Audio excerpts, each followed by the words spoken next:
Happy Monday, guys. So today we're going to make onion tart with puff pastry, and on the side we're going to make something called tabbouleh, which is one of my favorite dishes. First, we're going to caramelize onions. I have about 8 cups of sliced onions over here, which is about 2 onions that I cut, and we're going to cook it down to a jam consistency. I season my onions with salt and black pepper. My goal over here is to bring out the sweetness of the onions and really concentrate the flavor. In caramelizing onions, have a cup of water next to your stove. When you start seeing brown bits at the bottom of the pot, pour a little water into it and scrape it off. Like that. You want to get the brown bits off the bottom of the pot and mix it in. That is all flavors. And with tabbouleh, we have lots of parsley over here, scallion, lemon, tomatoes, fresh garlic, and bulgur.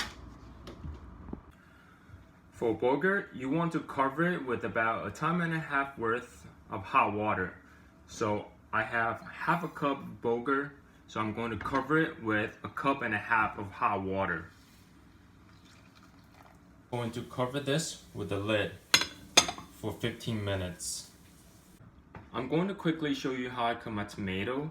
So I cut the top and the bottom off so it can stand on the cutting board, and now I'm just gonna go around and peel the outside like how you would peel a citrus. So taking individual pieces, cut them into strips, and then turn it over, cut the strips into dices. There you go. As of parsley, I have about 6 cups over here, and I'm going to chop it until very fine. You can actually use a food processor, but make sure don't turn this into a puree. Use the pot setting. I like to use the knife to chop the parsley really fine without running into the risk of turning this into a puree had I used a food processor. So just be mindful when you use the food processor. Be careful not turning this into a puree. For 6 cups of parsley, I ended up with a cup and a half, and I added 2 tablespoons of bulgur, 2 tablespoons of tomatoes, and a tablespoon of scallions. We're going to mix this up and keep this in the fridge until we're ready to serve. Right, look how vibrant that is. Before we serve, we're going to season with salt and dress it with lemon and EVOO. So I cut a sheet of puff pastry in half, and now we're just going to gently cut it around the sides, leaving about 1 inch. And the next step is to dot your puff pastry with your fork in the middle.